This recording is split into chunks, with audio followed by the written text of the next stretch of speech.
Funny button.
You're muted. Oh, God. It's going to be one of these kind of days, I can tell.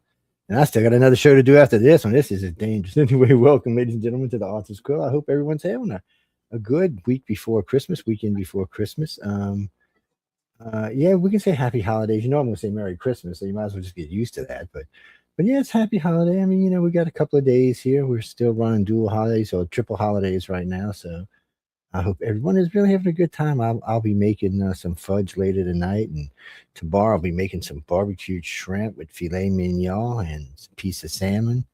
Just to get everybody warmed up for the holiday season. I ain't even tell you a size turkey we got. You'd be embarrassed, man. You could probably fly to Mars on this damn thing. It's so big. That's what happens when you order and don't go pick it up yourself. I said, yeah, it said 16 to 30 pounds. So it was like 28 pounds. I was like, Jesus. But anyway, so Tom, how you been? Good? Life's treating you good? Yeah. So it's going really good. We've got, let's see, we just got back this last week. Last week I talked to you, I was in Las Vegas at the Western show there at the Las Vegas Convention Center with another 500,000 cowboys and ranchers and stuff. We sold just almost 1,500 books there. It was just L. Ron Hubbard's Westerns are very, very popular. And then we drove from Las Vegas to Scottsdale in Arizona Sunday morning and got there mid-afternoon and had a really nice presentation from True West Magazine for L. Ron Hubbard's Buckskin Brigades for its 90th anniversary. And then we drove back here, and then I'm getting ready. Emily and I are going to go on Monday to receive a recognition from the Heinlein Society, Robert A. Heinlein. He's one of the Grand Masters of science fiction, who is also good friends with Hubbard. So that'll be on Monday. And then It's the first of the year. We'll be getting a presentation from Edgar Rice Burroughs Foundation, Edgar Rice Burroughs Inc. for another one of the book's Fear 85th anniversary. So it's going good. And then Amy and I have been practicing some dancing, like what we just saw there. But I'm not playing. Instead of playing the violin, I'm playing my bass, my string bass. Yeah. But otherwise, we're dancing around and just having a grand old time. When I come in April, I'll teach you the waltz, man. You know, it's always good to know the waltz. I mean, it's one of the things all guys should know, really. Just because it's not as complicated as it looks now. And Emily was teaching me some line dancing, some country line dancing, which we'll be doing. That's always fun. Yeah, so we got all inspired with it being there at the Country Christmas there, watching the big rodeos and stuff. All that ever did was get me into fights. I will stay away from line dancing, I think. So yeah, well, you know, you get a little drunk, you get a little off target, and things happen. Yeah, I'm really excited about today's show. We got two amazing guests. I'm so excited about this. You know, Larry Elmore we've had before is just like a deity with respect to illustrators and artists, just what he does. And then Christina Hess, I just met her a couple months ago at a art show in Pasadena, and she was just on just previous hour on the podcast as a guest there, talking about the value of art school and the impact of AI on illustration. She herself is an award-winning artist. She's got 2 coins coming out next year. One's, I think, a quarter, and one's the silver dollar, with famous women in history. So, but she's just such a really nice person. So I'm very excited because they're both just so humble and such talented people. So I'm really anxious we're going to have them there. And from 2 people that have trouble drawing stickmen, it's a definite counterpoint. The yin and yang of existence we're going to be experiencing in the next few minutes. It's well, people, you think John's kidding you? We got an ongoing bet who can draw the crookedest stick man. Yeah, look, we deal with some of the top. John's been dealing with much longer than I have, but the last 7 or 8 years, I've met some of the top illustrators in the country, and I know quite a few of the judges. And I mean, in fact, I was talking with Tom Witt. I said, "Look, Tom, let me draw a stick man." We're sitting at the bar. I thought he was gonna wet himself. He was laughing. So he said, "Joe, it's a stick man." I said, "Dude, trust me. When it comes to drawing anything, it's just I can't barely draw a schematic, man. Come on, give me a break." It's that's why I'm so happy when I meet talented people. I'm like, God, yes. Yeah. Writing, I could probably write. It might be jibber jabber, but there's not even a shot I can draw. Yeah. At least with the authors, I got a chance. With the illustrators, not even a little bit. But let's drag our guest up here. We bring up Larry here. Larry. Hey, Larry. Hey, how you guys doing? Well, doing a lot better now that we're seeing your mug. Well, I'm in my messy studio, so that's where I live, basically. I get up of a morning and I eat breakfast and go to the studio, and then around, lots of times about 1 o'clock in the morning or so is when I quit. And even though I stopped doing a lot of freelance work, just doing fun, trying to have fun and just draw and paint for myself. So I'm still in the studio every day, all day long. That's all I know. It's all I've done for 1,000,000 years. Well, nobody's allowed in my studio because it's always a mess. Well, mine's pretty messy. You know, they can see the part, but they can't see the rest of the disaster. Oh, by the way, I want to get a corner and fix it up real nice so I can do things like this in one little area. I have a backdrop or something. Yeah, that's kind of what I did. I didn't really have a choice because the rest of the room is a disaster. Or it's computers, you know, with lights flashing and blinking all over and stuff. Put half our audience into stroke or something from lights flashing. So, you feel good and solid? You ready for Christmas? I guess I'm ready as ever. As ready I as you still can. got to get my wife some stuff, and I got a few days left. So she won't tell me what she wants. Oh, he's living on the edge, man. Yes, I am. Oh. And then right next to Larry, we got Christina Hess. She's the director of illustration department there at Ringling College. We've had some amazing winners there, and she's part of the reason why. So welcome, Christina. Okay, why am I not hear her? So I can't. I can hear you now. Oh, I there's can't some hear John at weird- all. Let's try this again. There's some really weirdness going on with the audio today. Can you hear us now? Yeah, I Christina, couldn't can you hear hear him me? earlier. I can't hear him now. I'm not quite sure why. So she only hear you when we have Larry in the queue with us. I have no idea what that is. That is some kind of ghostly stuff in the I have no clue what that even could possibly be. I don't even think there's a setting for that. Do you need me to log out and log back in? Do you I think that might don't clear think it is. something up? I don't. I mean, you can try. It doesn't hurt. But I mean, it's just something weird glitching with the whole Okay. system today. Yeah, we can chat away with All right, Christina well, right now. let me log back. Let me log back in. Give me one second. Go ahead. We'll let you. We'll go ahead and do that, and then let's see. But you can hear fine when Larry's with us. Larry's like the angel. Put stuff across for us. Mhm. Well, I'm waiting to hear her talk too, man. And she's coming back. Yeah. She's coming back. So Carmen says you got some amazing Frank Frazetta stories, Larry. No, not me meeting him. I never got to meet him. I met his son, and oh, she's back. Christina's back. I'm back. Can you hear us? I can hear you. Can you hear me? I can hear you. Okay. When I talk, when John talks, and when Joe talks, it's There's a doubled. double. Yeah. But Yeah. Larry is a single voice. Hey. I'm That's what you- the voice of reason. That's right. That's what I told him. He's the angel. You're the voice of sanity. I'm far from it. Okay.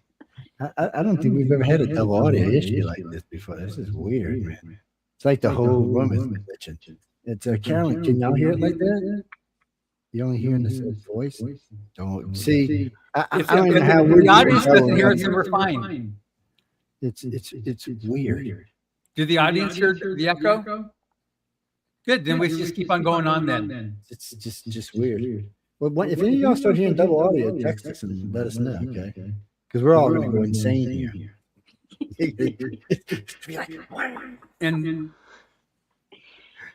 And let me ask this to Christina, because I've asked Larry, but I'm going to ask him again.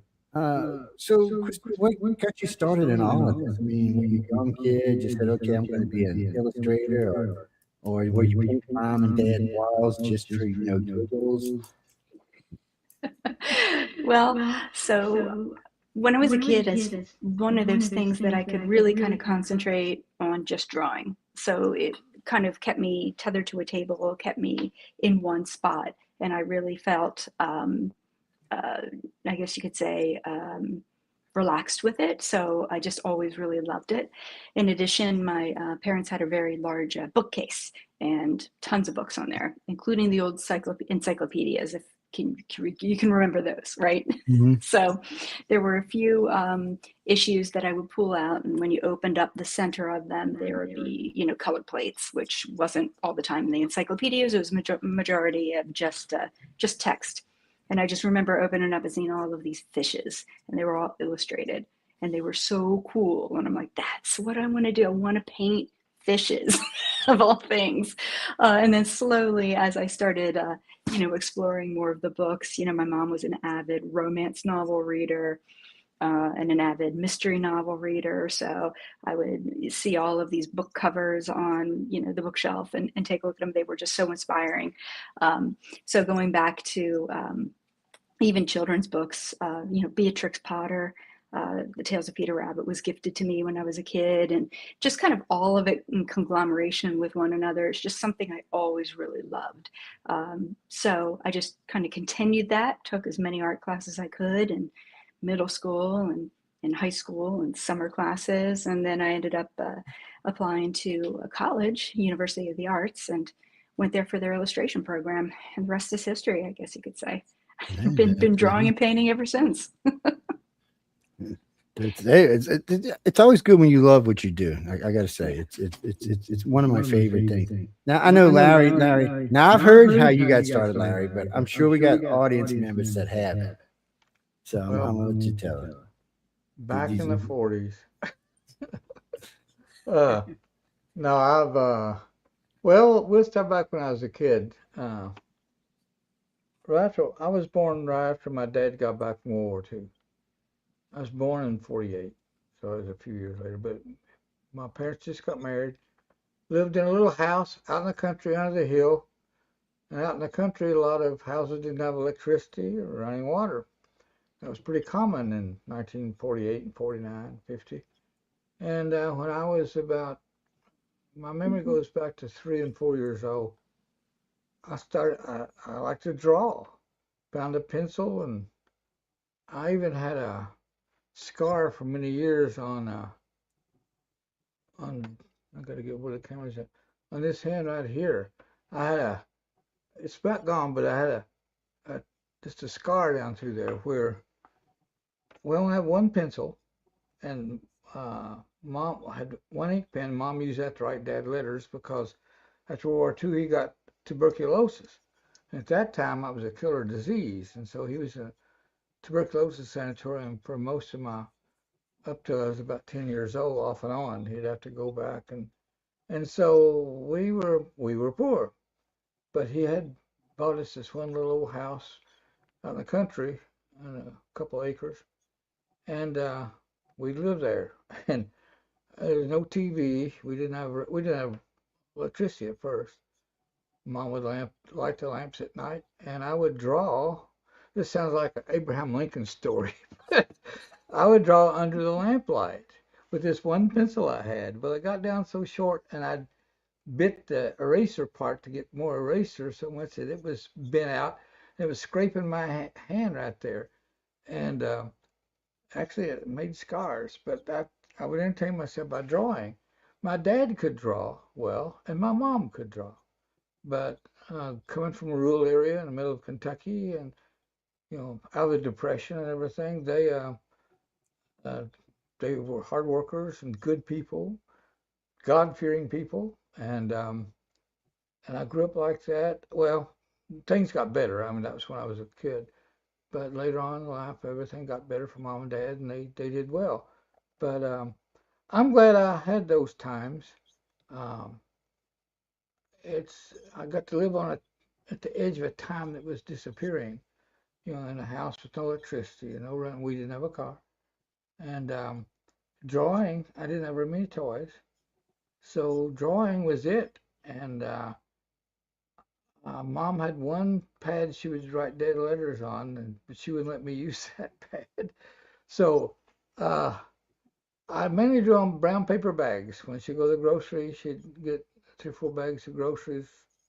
Our brother would come and get us, and she'd get the paper bags out flat, and I got my one pencil out, and I would draw on every inch of it.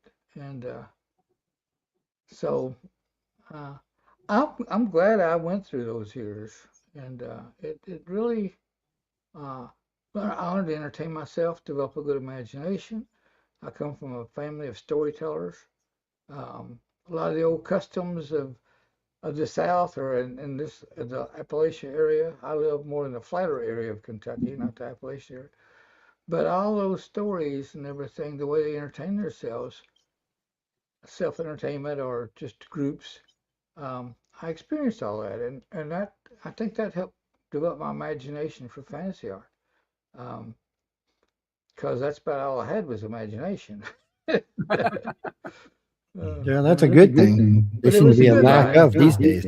I don't regret that at all. It was, to me, those were warm, good years. And finally, my father got cured of tuberculosis. He lived to be 94 years old. My mom lived to be 93. I'm 77. So Larry, that gives you 15 years of Larry. So you need to come out this April for the Rise at Future and Illustrates the Future workshop. We still got 15 years of Larry at least. That's some kind of harassment, man. Is that like illustrator harassment or something? That's some pressure. Yeah. No, I just stay here drawing paint. I raised my kids. They're doing fine. They're gone. I got grandkids. I'm happy. Of course. My wife still treats me pretty good, so everything's growing good. Yeah. I got some great grandkids than you if you want. So now, Christina, so that's you've heard Larry's creation story. So your creation story. So you, from the beginning, I got from the fishes, but then in terms of like, he had his, Joe, you're really sparkly. So then from doing fishes, was that with a crayon or with colored pencil, or how'd you get started and then move up into doing amazing stuff? And how'd you end up becoming the creator of 2 coins for the U.S. Mint? So, when I started, it was all pencil at first, and then colored pencil, markers, all of the, the Crayola basics that you get as a kid. And then I graduated to the Crayola watercolors, which I did not do a great job with. They were not my best medium of choice back then. But my parents would get me, anything that was art related, paint by numbers. They would get me, coloring books. They would get me just pads of paper with different types of pencils. And it was when I got into high school that I started really expanding into more medium. And that's when, you're taking these high school courses. They're offering you all of these different techniques. And I found acrylics. And my mom at the time was a really big crafter. So she would, everything crochet, she would cross stitch, she would get these ceramics and paint the ceramics, send them off to get them kiln fired and such. So she had a lot of different materials laying around, and I would grab the acrylics that she had, and they weren't like, your Liquitex, tube acrylics. They were in pots. So they were the crafting acrylics. And she would get me these canvas, just hardback canvas, and I would sit and I would paint people's faces from magazines. So I'd break open whatever magazine was around and I'd draw it out and I'd paint it in acrylic. And I thought it was the best thing ever. I'm like, oh my gosh, I'm painting portraits. Now, retrospect, you look back, you're like, well, there's no lighting at all. The value structure is all messed up. I don't know what I was thinking with color temperature. Right?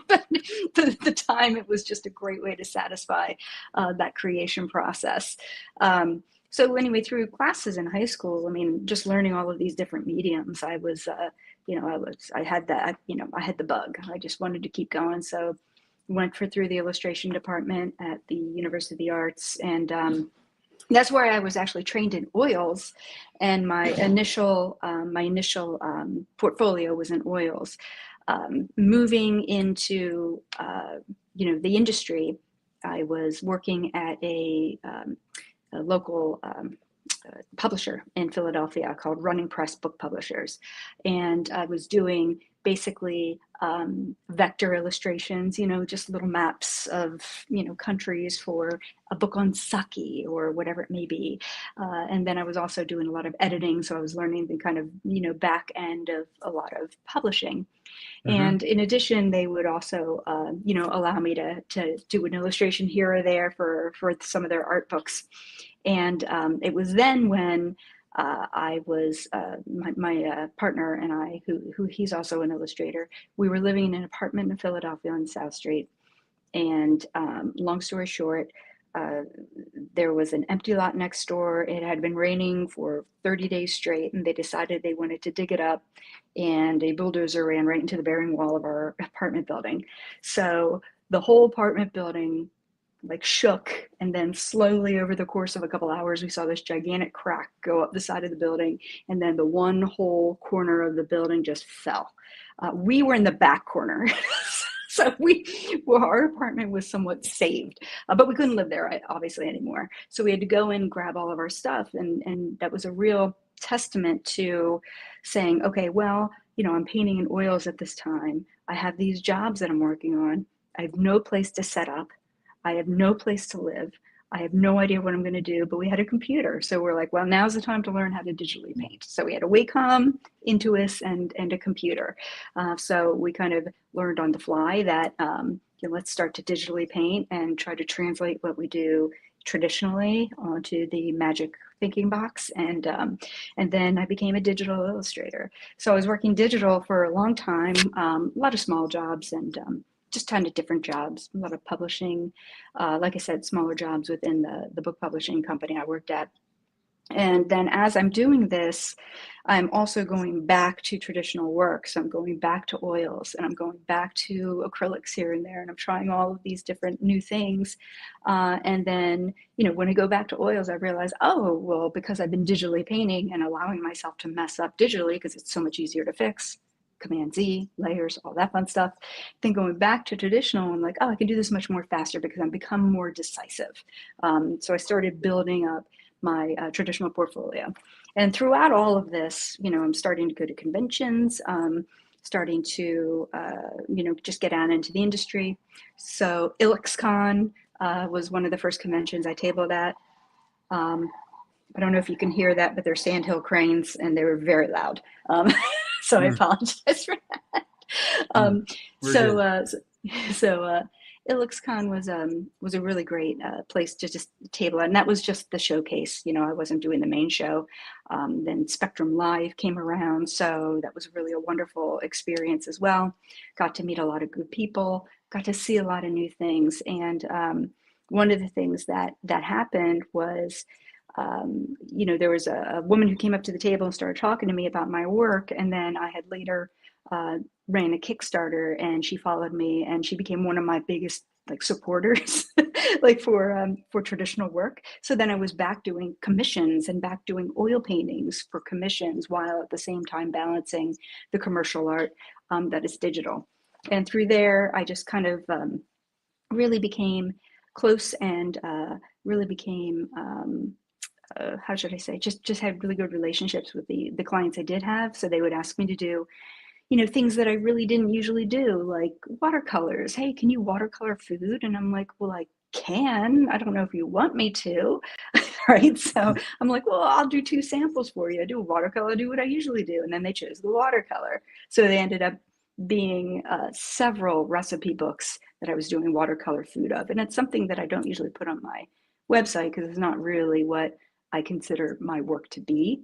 But it was super fun, and it was a great way to kind of just try different mediums, I guess satisfying my creative ADD, whatever you want to call it, and just kind of moved in from there. And the coins, your coins? The coin, yeah. So after I did my Kickstarter on Animals from History, which is an IP that I kind of created, the United States Mint did a call for artists for coin work. So I submitted my work, and I submitted those pieces, which are animals, glorified animals in clothes. I mean, you can't get any more kitsch than that. So I submitted that, and they liked it. And I'm like, well, I never thought that would that would kind of blend together. So they hired me on, and I was one of the numerous Artistic Infusion program. And I was fortunate enough to get 5 of my designs minted. So these are my last 2 designs, the dollar coin on the left, and then the latest quarter on the right of Dr. Vera Rubin. And these, they're done in graphite on vellum, heavyweight vellum, and then I bring them into Photoshop, compile the images, fix whatever needs to be fixed, and then I finish it out in digital in Adobe Photoshop and Corel Painter. And what's that what's that coin in the middle? That coin in the middle, that is the 2020 women's suffrage coin. So it was celebrating the movement of the women's right for women to vote. So I did the front and the back of that. So that won the best historical coin for the Cody Awards, which was a really big deal. And that was around, I think, 2021 or 2021 when it won, because it was a 2020 coin. So that was a great project. I was really happy to work on that one. The one on the left there, that's the back of that coin. So it's rare that I shouldn't say it's rare, but I was elated to get both sides of one coin. I mean, that was super cool. Never thought that would happen. So I was really excited about that. And the Kentucky Bluegrass. So there you go, Larry, from Kentucky. So that was a coin that I did as well. So these are all coins that were minted that you designed?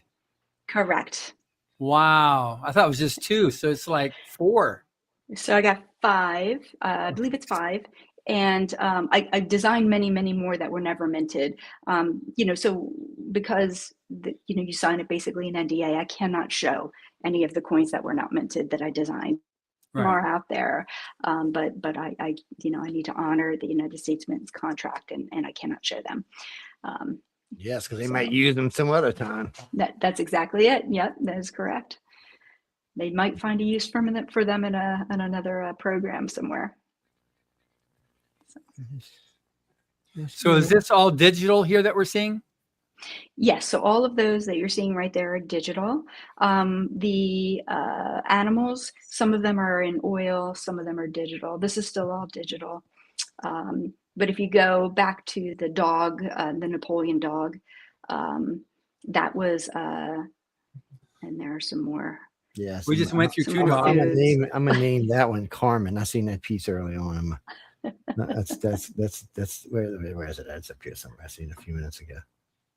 There it is, right? Yeah, so if you click on that one, it'll open up into more. So that was done digitally, and that, by the way, is our dog Roscoe, who passed away many years ago, but he definitely had Napoleon syndrome, so it suited him. But if you scroll down a little bit, the next one was done in oils. So it was 16 by 20 masonite board. So what I'll do is I'll draw everything out, I'll scan it in, and I'll print it out on like a really big, or I print it out on Epson matte paper. I'll soak it, and then I will mount it. This is also oils, traditional oils. And then I'll soak it, and then I'll mount it to a board, and then I'll paint over top of it. It just saves me the transition from moving your drawing over onto the final surface. I feel like I always lose so much dynamic quality that way that I just like to have that there as part of the final. So, and then I have the traditional sketch if I ever want to do anything with that. So now, Larry, you did some money for the U.S. government as well, right? Didn't you design some? I can't remember, to tell you the truth. I thought you did something with your engraving or something like that for the dollar bill or 20 or 50 or the $1 million bill or whatever. But no, I don't think I have. I'm getting old and more forgetful, but what did you do for the U.S. Mint? I did something for them a long time ago. I can't remember. But I've done stuff for about everything. I didn't keep a good record. I didn't. I just lived every day working myself to the bone, painting or drawing. And after a while, the years go by, and you wake up and you're old and like. Larry, you've been saying you're old since I've met you 10 years ago. I was old then, and I was painting all the time. Yeah. Shit, man! I remember we went and took that walk to where we went. We went to go. It was me and you and a bunch of us went over to walk over to Authors Services. Man, you were walking faster than all. Half them guys are half our age. My dad was a fast run when I was a kid to keep up with him. He walked fast, so. Yeah, what kind of a car do you got, Larry? Come on, Mr. Old. Well, I've got a 34 Ford Coupe. It's running about 750 horsepower. Exactly. I've got a 55 Ford pickup truck, running about 400 horsepower. I've got a new model Corvette. I don't know why it's running. It's got a big motor. Then a daily driver, I've just got an old black 90-something pickup truck. My wife's got a nice SUV.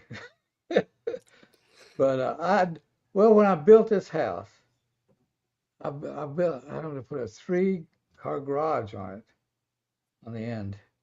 And my wife was tickled to death, but I told the builders, I sneaked around and said, I want you to finish that off like a room and put some real tough, heavy indoor-outdoor carpeting in it, and put all these extra fluorescent lights and stuff. And my wife thought, man, they are really fixing that garage up nice. And then when we started moving in, I said, this is my studio. So I end up a few years later, I had to I've got a three and a half car garage built on the property. Uh, but it's full of those cars I was talking about. So, and then I took over the garage again as a studio because it's so big and it's finished out. And so we still park our daily drivers outside. And I think my wife sort of accepted it all. But Yeah, you needed all that horsepower to handle your carrying those paintbrushes, all that heavy load there. yeah. Oh man. So, This. Larry, are you still in Kentucky? Oh yeah. Yeah. Kentucky has been the home of my family for generations. And so I grew up here. I married the girl up the road. I didn't know her that well because she was Catholic and I was Baptist. And we didn't intermingle. She went to Catholic school. I went to public school. She had her church. I had mine. So, and this is out in the rural area. So all the girls around there that I knew were my cousins or something, you know.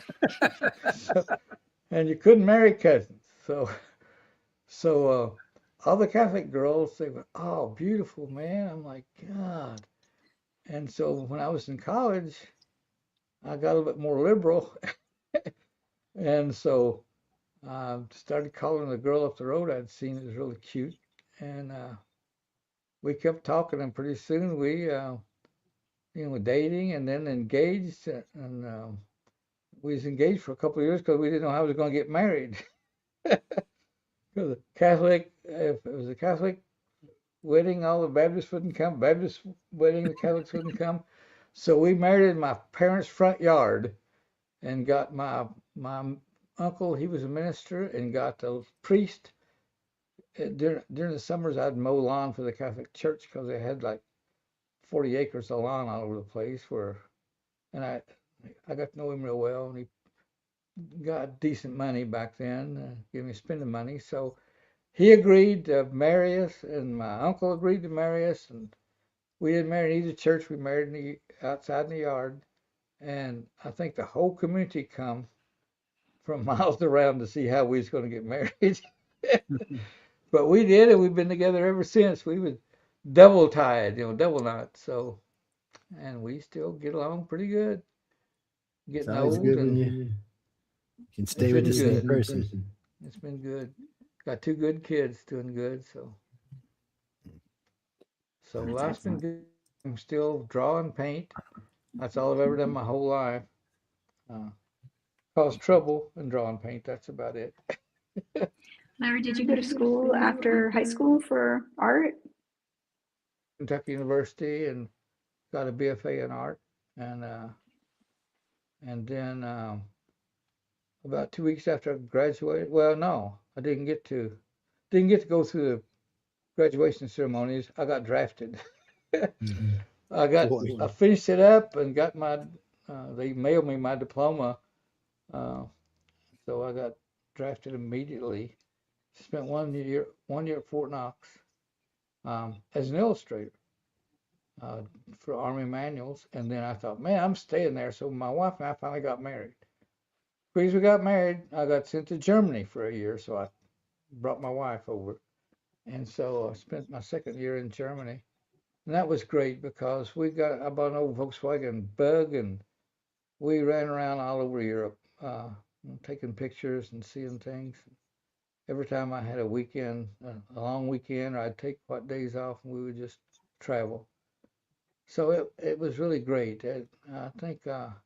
Didn't you also do some illustration of Army equipment? The first year I was there. Oh, and then when I got out of the Army, well, when I worked at Fort Knox there, I was military, but there's civilians working there too, civil service. And it was a government job, and they paid well for just being an illustrator.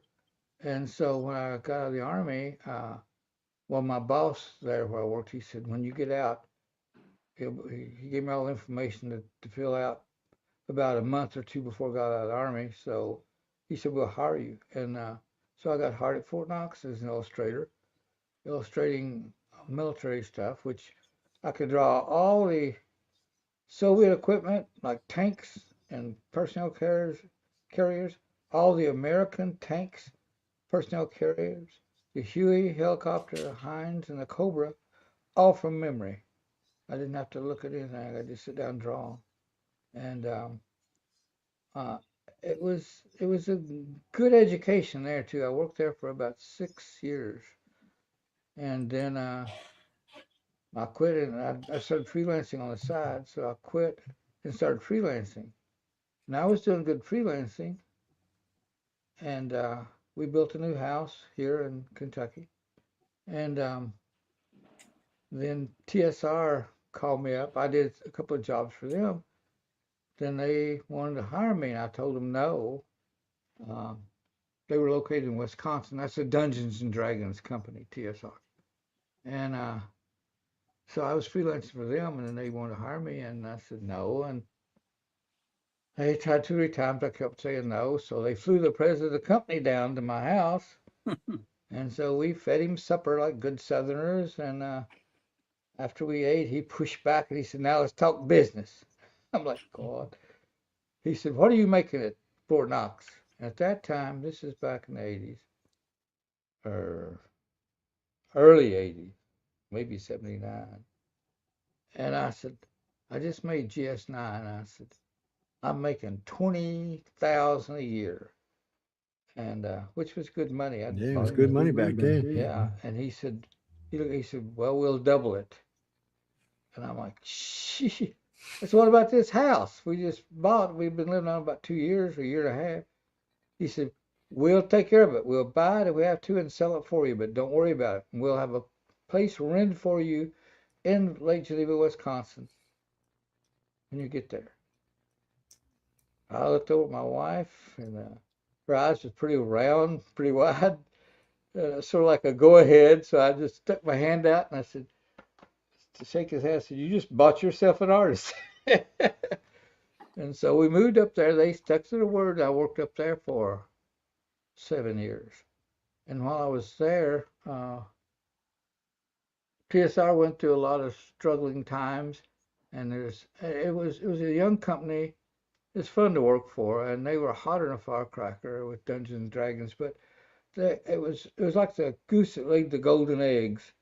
It was making so much money, so the upper management started fighting over who owns it, who's going to own the company, and I figured they was going to lose the whole thing, and so I just quit them and just stayed in Wisconsin, Lake Geneva, for another couple of years, freelancing all over the place. I thought, well, freelancing, crap, I could move back home to Kentucky where my family and my wife's family had been there for generations. And I don't live in the eastern hilly part of Kentucky. I live in the middle of Kentucky, very close to Mammoth Cave area. It's rolling hills, very pretty scenery. 4 definite seasons is what I like. Each season has a heavy mood, you know. Wisconsin had winter, and then spring, and then back to winter. I didn't like that. But yeah. How did you get into Dragonlance? Well, I was working at TSR at that time, and the people that wrote it, Margaret Weiss and Tracy Hickman, they both worked there. Tracy's a guy, and they both worked there. We were all friends, and so when they quit TSR because, well, no, that was it. Yeah, that was at TSR. Yeah, we was working there, and they quit, and then I was getting so much work at home, I had to make a choice on working for TSR or working freelance. I thought, well, if I work freelance, I can move back to Kentucky to where my wife's family and my family's at. And my kids were still in grade school, so we just, I moved back here. I still freelanced for them a lot at first, but I was getting a lot more work, so I know life's been good. I work myself to death. I think any freelancer, I tell you, they work too much. And I think freelancing should call it fearlancing. You sort of live in a constant state of fear that will the next job come in? And I know that feeling. I never ran out, but I was always worried. And it's just a lot more stress. And you got a lot quicker, your deadlines turn around fast, and pull a lot of all-nighters, a lot of, all weekends, all week and all weekends, and another all-nighter or two in there. I painted the oils, and so as my wife kept the oven open, oven on. I paint on masonite. It's tough. It can take a beating, unless it's broken, then you're screwed. But I never had one broken. I think I had one, but paint a while, go stick it in the oven a while, and stand around there and watch it and touch it every once in a while, see how hot it was, and pull it out of the oven. And I painted something that's too big for I could only get half of it in the oven at a time, so you'd rotate it. Larry, do you ever have the door down down and then have it propped up so the heat comes up and wafts over it? That's what I used to do. Once you do that, I forgot about that. But the ones that's too wide, like 38 inches or something, you'd have to prop it up, and then you'd rotate it, like you said, because the bottom half get drier more than the top half. Yeah. Well, the artists, we figure out different ways to dry the stuff, man. But Definitely get creative. Well, as a contractor, we do a lot of oil painting in the old days, not so much anymore, but we would take, we actually had a special machine for when we did trimming stuff. It was about 8 foot wide and about 14 foot long. And we'd paint everything up, and then we'd sit in it and we would bake it. And then we would take it out, coat it again, bake it again, and then we'd put it on the walls or put it on the trim where the hell it was going. That's what you need, is one of those things. It does it quick too. It doesn't take half hour, 45 minutes. It'll bake all them boards out in about 8 minutes. Wow. Yeah, it's a fantastic tool. It's just in today's world, most everything we put in a house today is acrylic, latex. Latex is the way to go. It washes off. It's easy to use. It doesn't stink, and it doesn't fade. But as far as paintings go, I've always been a huge fan of oils. John will tell you that. To me, it's. I don't criticize anybody's form of artist, because I know everybody works in a bunch of different venues, but I just, for some reason, I guess because I grew up in New Orleans and most of the art galleries down here are full of oils. I guess I got used to seeing it, and then you feel the texture of the paint itself. I don't know. It makes it more alive to me. yeah, I like oils. I tried acrylics for a couple of years, and I realized I was just working myself to death trying to get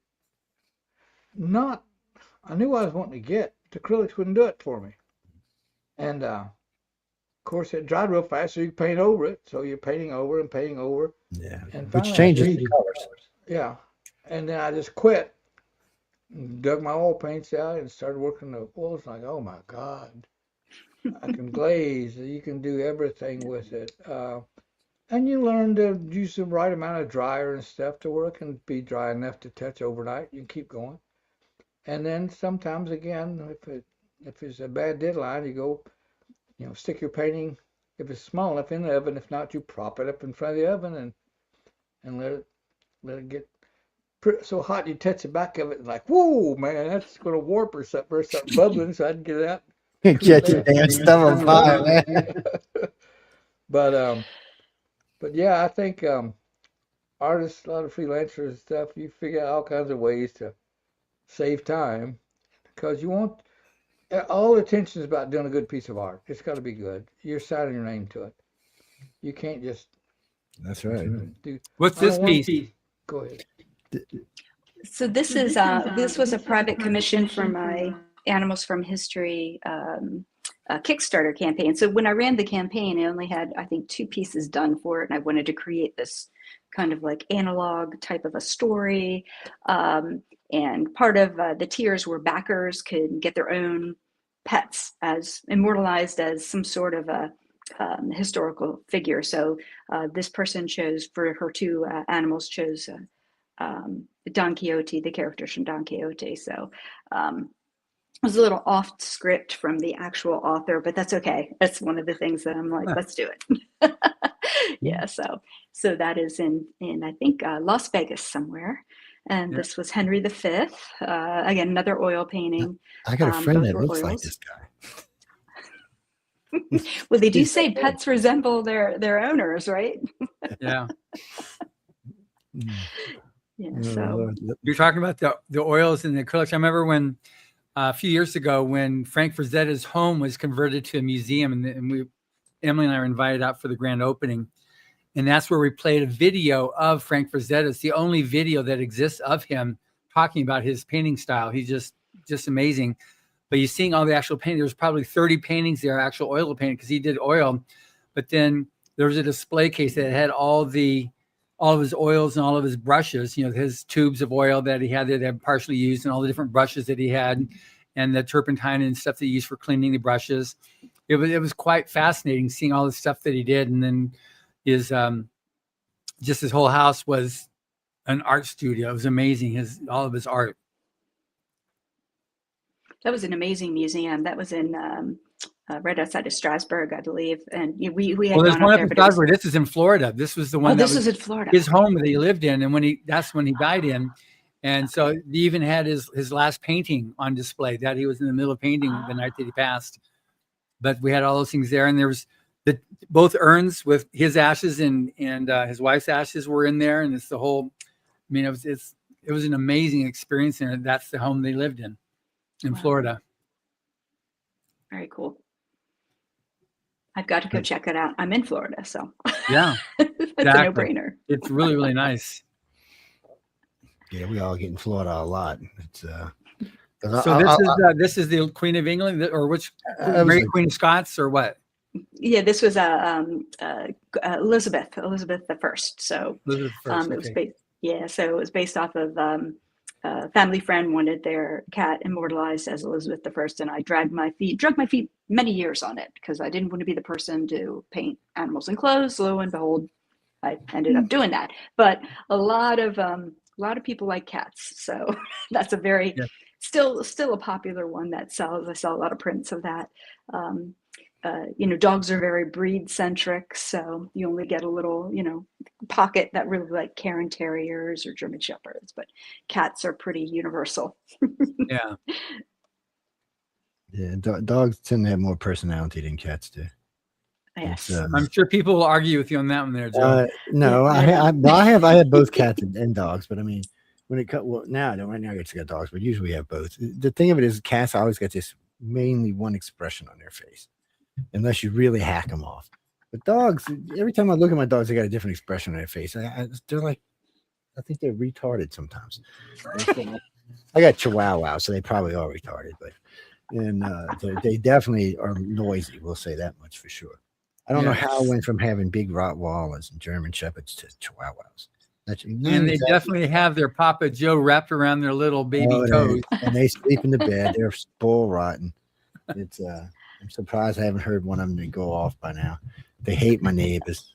And we don't actually have neighbors on each side. We have people that own property on both sides of us. One's got his boathouse out there and his boat and stuff, and the other guys just use the place for fishing and stuff because we on the water. And I live in Henderson Point in Mississippi, and it's weird. They think it's their property. They've been living here for so long, and those properties were vacant for so long. They think it belongs to them. They were over there barking out my neighbor the other day. I was laughing my ass off. She said, "What is it?" I said, "They think you're in their boathouse." She's like, "What?" I said, "Yeah, they used to come sit out here every day." And, well, they can still come out here. It's not that. They think it's theirs. They don't think you have any business being there. It's a very strange thing. I had a friend of mine wanted to paint my other two in oil. I'm like, no, that's okay. They don't need to be immortalized in oil. We got lots and lots of pictures of them. Trust me, we don't need all of that. Yeah. Now, Larry, you've got an interesting story where you were somebody was looking at you. Oh yeah, that's a Larry Elmore rock, and you told that story like you said what, and then you looked at it and realized that you hadn't really studied rocks before. Did I remember that correctly? Yeah. You got me unmuted? Yeah, you're good. Oh, okay. Yeah, I just paint rocks in, throw them in it. But I mean, they weren't just like little round pebbles. They were jaggedy rocks and stuff. And once I sort of realized that, yeah, I've sort of got a stylized rocks, even though each one's different, but they're still the same, probably limestone looking rock. There's a lot of character to them, a lot of cracks and stuff. So I thought, wow, man, okay. So I started going out and looking at rocks, taking photographs, and I've done that all my life is photographing nature, not looking at beautiful scenes, going out and photographing trees and rocks and dirt, a little bit of everything, just uh, all the filler stuff. Even though I lived in the country and I played out in the woods and everything, um, sometimes you're not as observant as a kid, you know. Uh, then I started studying things more and more, you know. Okay, I'm looking at this picture and I'm thinking I'm playing Where's Waldo. You just got half the picture in there. Yeah, that's it. Um, Because when you told me that story, like you had the rocks, and then you started looking at waterfalls and water, and how yeah, that looks. I had to do a painting, I had a little waterfall in it, and I realized I know what they look like, but I sure don't want to paint them because I started painting like just sheets. And they just look too smooth, like a curtain hanging over a table. And no, that's not how they are. And so I go to the woods, and this time I pay attention to the waterfalls. I'll really look at them. And the only time the water runs straight like that if it's like going over a very flat surface. Yeah. I mean, where it's going over the top, that's got to be very flat. So what makes the water look more real water is there'll be rocks stuck in there and everything else. So you had to break it up and where it's splashing and everything. I had a good memory, visual memory, but then once you start doing, and most everything I do is out of my imagination. So when I start doing some of this stuff, it's like, man, I'm using symbols. I'm thinking of symbolically a waterfall, symbolically a tree. I've got to quit that, and I got think back at the trees I've seen and the rocks and everything, and just make them look more real. You know, used, worn, moss, dirt, everything, just on the rocks and trees, and um, just learn to see. When I've taught classes and stuff, I tell people learn how to see, and they sort of giggle and like, no, we can all see. Yeah, well, look around, you know, a ball from a tree in a car, and but look at it, whatever it is. If it's a tree, if it's a rock, if it's the sky, the clouds, study them, put them to memory. I think I was my only, well, I guess my gift to art is based on I've got a good visual memory. I didn't realize that till I got a lot older, and but I've just got a good visual memory. If I stop and look at something very much, I can pretty much draw it. I don't know why. So Larry, if you're anything like me, you're going to have a large library filled with weird things that normally people don't have. Yeah. You're gonna have like in your 50 head, pictures of different rocks. yeah, yeah, in my head, and then in photographs as well. Yeah. Used to when I was younger. I mean, before with a family, and I got older. But when I was younger, run around more. I go to the woods. I always take a camera with me. Thought, man, it's about time to start taking a camera to help you memorize some of these things. And but I think a lot of good artists that works semi realistically or surrealistically, but using realistic shapes and things, they pretty much, I think they got a pretty good visual memory. If you're pulling it out from scratch, not painting directly from a photograph, um, just pull it. I guess I'm never happy with a photograph, you know, no matter what I take. So I just started taking pictures of stuff, you know, just close up of rocks, close up of grass, close up of weeds, and uh, and then I got a good visual memory, so I remember what they look like. So when I paint, all the filler stuff you need to put in the background, and if it's, I can do it all from memory. and of what I've seen. I remember when we met Dan Dos Santos. He's a very famous cover artist. Yeah. And this was at Dragon Con, and he was walking around, and he walked up to Emily, my wife, and said, "Can I take a picture of your boots?" She was wearing these really cool boots. So he's down there with the cameras taking pictures of her boots. She said, "Who are you?" I'm Dan Dos Santos. She said, "No, you're not." I said, "Yeah, I'm Dan Dos Santos." "No, I know his art. You can't be Dan Dos Santos," because he was so young. Yeah. And no, I am. So he took her to his booth, and she thought, "Oh, you are Dan Dos Santos." So it was funny, but he was there taking a picture of her. He's always looking for different, material that he could take pictures of that he would use in for being able to paint. He was always looking for that. That I'm sure Christina is sort of the same way. It's like your brain is like a camera. You're always sort of taking snapshots of things. You look at it a while, like, okay, I sort of see the rhythm, the pattern, the flow. If it's random, you look at what makes it random, and just all those things. Yeah, I think when we're looking at things, finding those random patterns is the trick. It's so for example, like if I'm looking at bark, or I'm looking at something that is, we think repetitive, there's always little idiosyncrasies in there, and to find out what they are and to figure out how to get them and draw them, that's part of the beauty and the magic of it. Yeah. And then when we do it once, we remember that and retain that. Yeah. It's the key is that repeating random patterns in nature and stuff. I mean, that's why we can look at something and say, well, that's an oak tree, and that's an elm tree, and that's this tree, or this is this kind of a bush or flower, because it has certain patterns that just repeat on it. And then the next trees or bushes or flowers, they have a little bit different pattern, but it's a repeating random pattern. And once you learn how to see that and recognize it, I don't know why nature didn't just give us that knowledge to begin with, but you have to learn it. Learn to see, Learn Absolutely. How to see. I like all your animals and stuff. Yeah, this looks like puts on the boots on steroids. Yeah.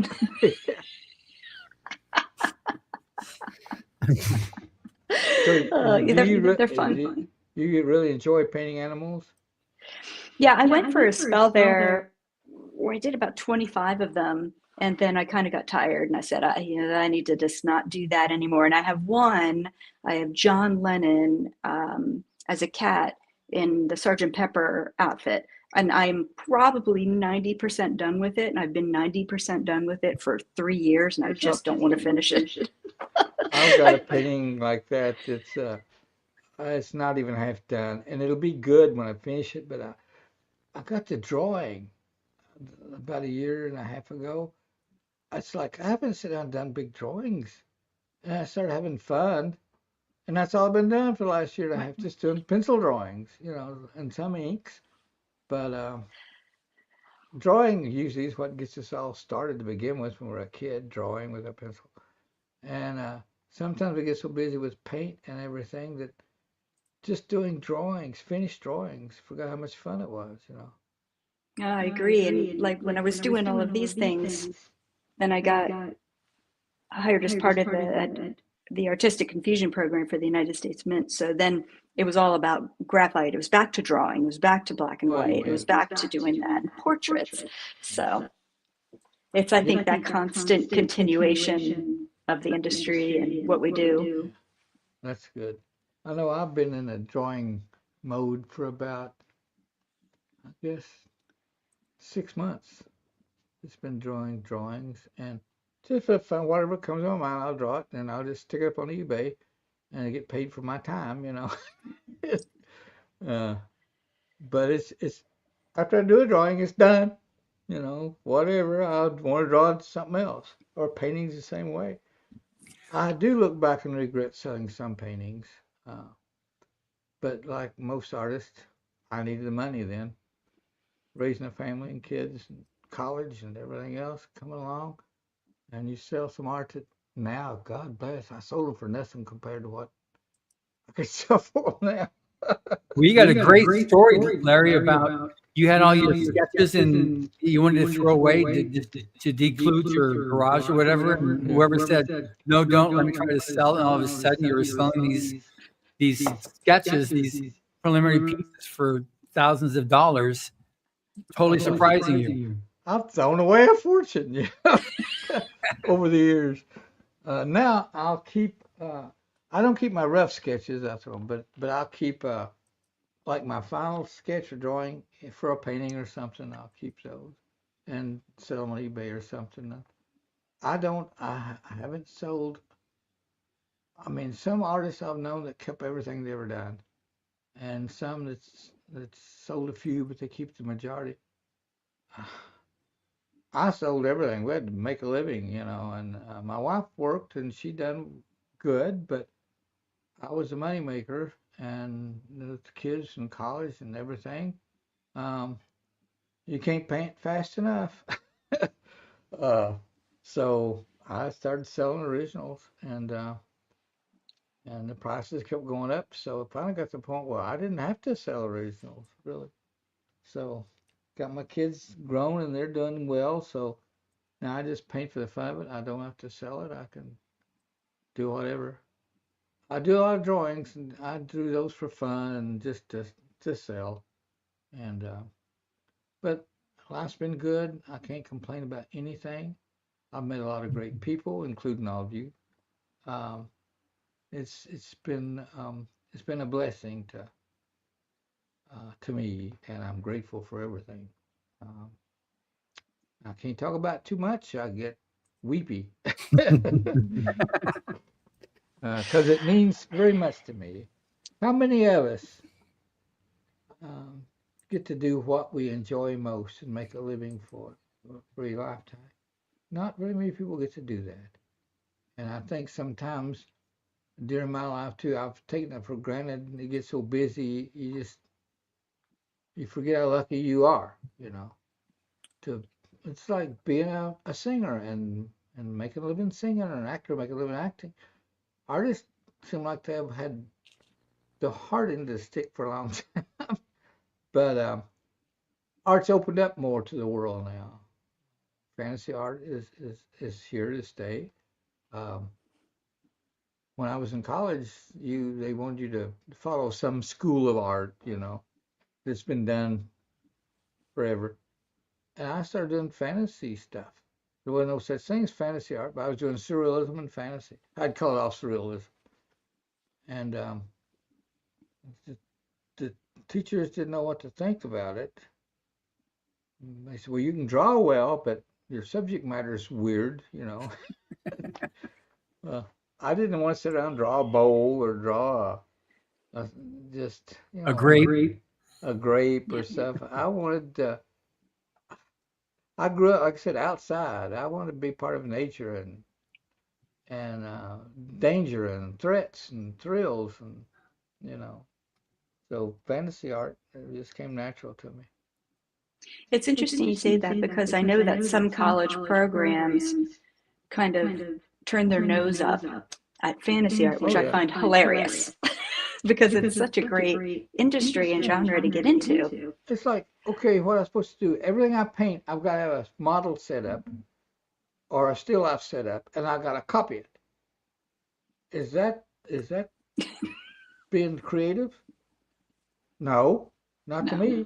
I would quit and be something else, you know. I'd be a forest ranger. I'd rather be that than just painting off of same stuff, you know. I don't know. I don't understand it. Yeah, But you can I'm learn. Go ahead.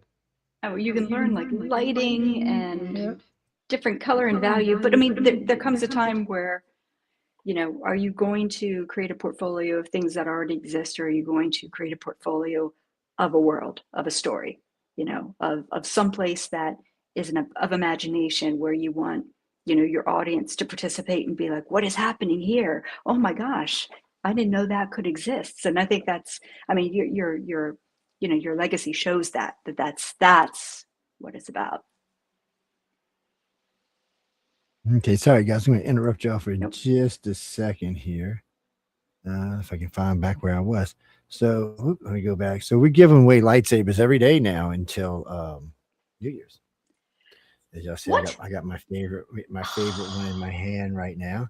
This is the one we're giving away today. Actually, we're giving away 2 of them today. This is the one we're giving away on this show right here. I almost forgot. I got to catch up because I'm kind of a couple of days behind. I got sidetracked with something else. Okay, what did I do with this thing? Oh, I got it in a separate thing. That's why. Okay, this is from the Mandalorian, guys and girls. I don't know how many of y'all are familiar with the Mando. This is the dark saber. This is the sabers that the Empress or whatever she was used to use. I hate calling it Empress, but as you can see, it sells for about $500. So, Joe, if you buy one, then Christine and I can each get one for free. Yes. We like that. Approved. Yeah. I like that a lot. I've been trying to get his old lady one for free, but their company's kind of funny. They kind of keep track of everybody, and she goes, "Well, you know a lot of people, John. We've been giving a lot for." But we started this a couple of years ago, and at first I thought they were going to quit the second year, and then he did his math and found out how much he sold, and then he decided not to. A lot of people he sent them to because he's in England, and he ships them all over the world. Well. He would ship somebody this lady won Kylo Ren's the one with the 2 red things and the one that comes up the middle which was $999 last year. It was she wanted. Well, she needed to get one for her other 3 kids, so she spent $3,000. A little more next year. They have it shipped on. I think it was like $3,400. And so he was, that's right off the bat. So for every one he gave away, he probably sold 2 or 3. And so he was real happy with it. So this year, he's already allotted which ones we're going to give away. I know. We're giving away a couple of Kylo Rens. We're also giving away a Master Obi-Wan Kenobi series. So there's the lightsaber when he's in the New Hope, the lightsaber he built, and then this lightsabers like in this last series he was in. So there's like 5 of them, I think.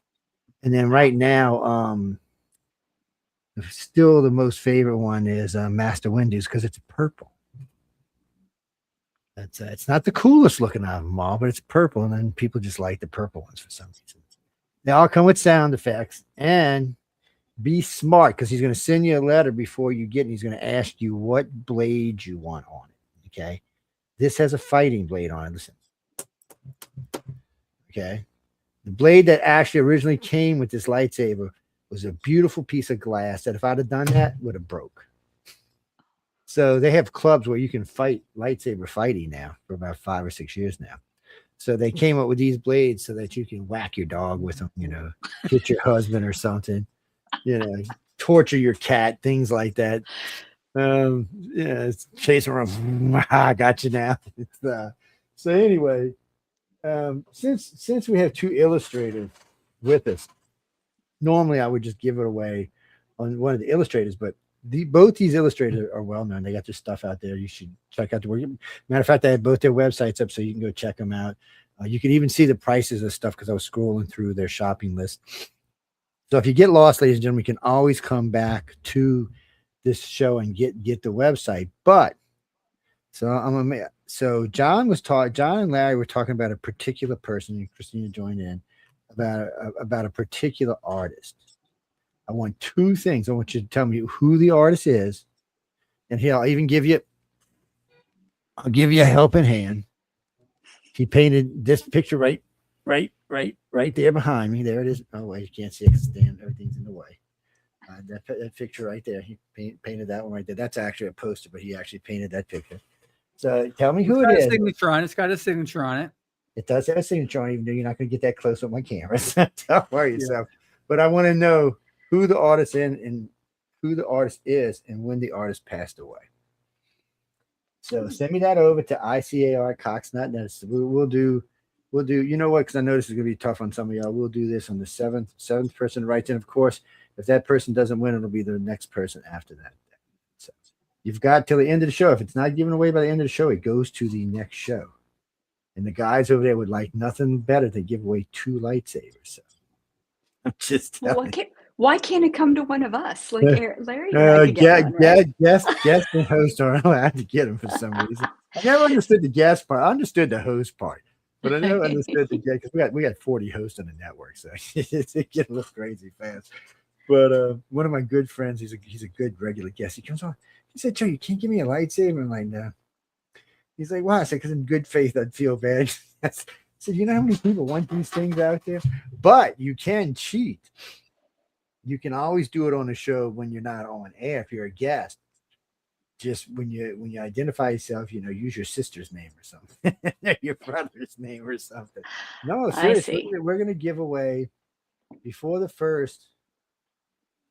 It's got to be close to 40. I think altogether there's 44 allotted to give away. I said 34, but I think it's 44. And I'd have to look it up to be sure. But I know there's at least, I think it came out to almost 2 a day till Christmas, till New Year's. You That is usually go. amazing. Yeah, so they give a lot away. Plus, we're giving away tons of books. Actually, I'm gonna give some away in the next show. I don't know what I did with them. Yes, we got lots of books to give away. We got some books that came in from Barnes and Nobles the other day. So it's a mixed batch. It was 200 mixed batch books. So we'll probably give away 2.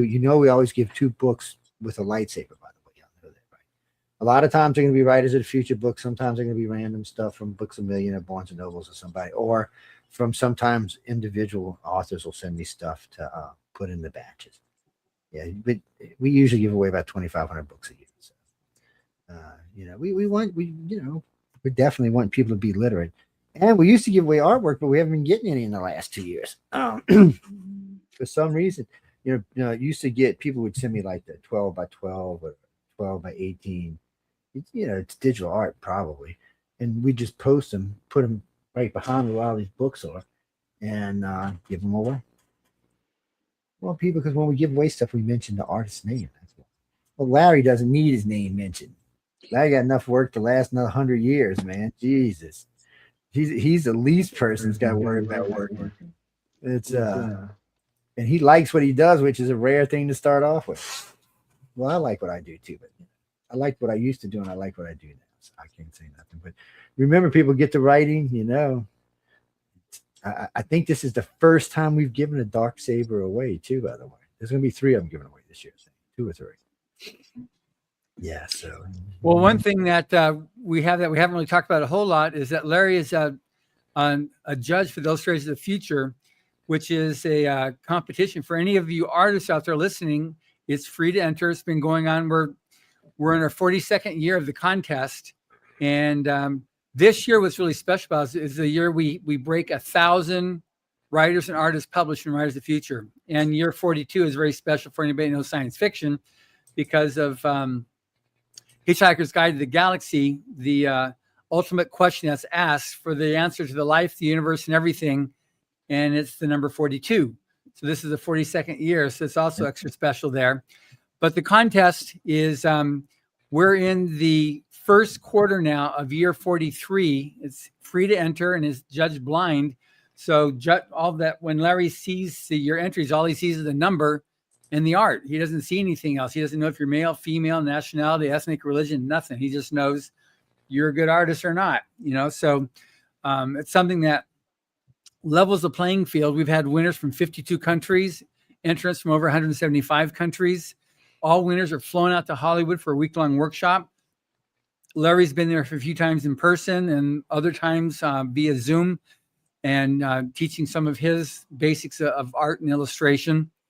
But it's amazing. It started with some of the most amazing artists of science fiction and fantasy back from the Pulp Fiction era with Larry Elmore. With Frank Frazetta was one of our first judges. And we also had, some of the first judges we had there were Ed Cartier, Will Eisner, Frank Kelly Freeze, like I said, Frank Frazetta, Shun Kojima, Jack Kirby, Paul Lair, Mobius. I just met his kids at the Frankfurt Book Fair a few months ago, and did an interview with them. Alex Schomburg, H.R. Van Dongen, William R. Warren Jr. Those were some of the first judges. These were some of the greats of Pulp Fiction, and it's gone on from then to amazing people as our judges. And so it's just been a real treat working with all these amazing people who want to pay forward to the next generation of artists. We're running, I think it's, I figure right now it's like 68% success rate of people that win the contest who go on to careers in either art or writing as winners. So it's been very, very successful. And we've got, I was going back over and just looking at the, previous judges like Gary Meyer. He was from the Art Center in Pasadena, and he was master of College of Art Center. And he was one of the only 2 individuals who ever got this. He was elected to graduating students to receive the Great Teacher Award 17 times. He passed away a few years ago, but just an amazing guy. But just if you go to writersfuture.com, Illustrator Judges, you'll see everybody. You'll see this good-looking guy named Larry Elmore in there. We got Bob Eggleton. Craig Elliott, he painted last year's cover. He's the art director he fluctuates between Disney and other major art studios of creative art. So his cover this past year was based on the, let's see if I've got it here. Yeah, this was a one of his art selections he did for Treasure Planet. He did all the art creation for that. So this is one of the pieces that wasn't used. So he converted this to make it the cover for volume 41. But it's just amazing. That's the caliber of artists that we have. Hope Sorello is doing next year's cover, and the story. So Sorello, Larry, you know him. He's a best friend for you. He's been in Spain for the last several years, but he did the painting, and so that's coming out next year, which is just an amazing cover. So anyway, we've got some just super talented people that are involved with this contest, and so that's why I'm so really excited that we've had Larry, and just it enables also to make friends like we're doing here with Christina. So who's equally just amazingly talented, and now hopefully this has been the start of a long-term relationship with her as well, just because of what she's able to do to contribute to the future of art in illustration, just paying forward to the next generation of people. So one thing I'm curious about now is the importance of art school. There's a lot of artists right now that I'm just doing my YouTube videos, and that's how I'm teaching myself how to paint. And there's merit to that too. But you, Christina, teach, and Larry, you have taught before, but you both have degrees in art. What's the importance of actually having studied art, as an artist? How's that important?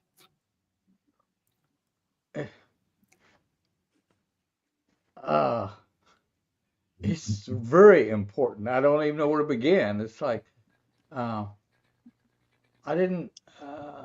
grew up, I didn't have art in school, didn't have art in high school, it wasn't offered. So I went to college and majored in art. I didn't know anything except everything I knew, I'd figured it out myself. So I just went to regular university, the art department, and I was an art major, and it changed my life, just to everything. I didn't have any approach to art. I just drew what I saw or what I made up. I guess that's why I'm a fantasy artist. But learning the skills, and I don't know. It was. I went to a regular college, but I majored in art, and I took a lot of art classes. I'm addicted to art. Okay, it started before I went to school, and then all the way through college. So yes, and education, they can teach you things and look at things in a way you don't. It's like opening up doors in your brain that you never opened, or open up windows to look out that you never opened up. That's what art school will do for you. And you'll be next to other good artists, and you feel that competition in you. Hopefully you have some competitor spirit, because I did. I thought, okay, that guy's really good. I want to really study his stuff. Like two seats over from me or something, or two desks over. And but you learn from everything. The teachers, the fellow artists, everything. So yes. It's very important. Good. And Christina? Yeah, I concur with what he's saying.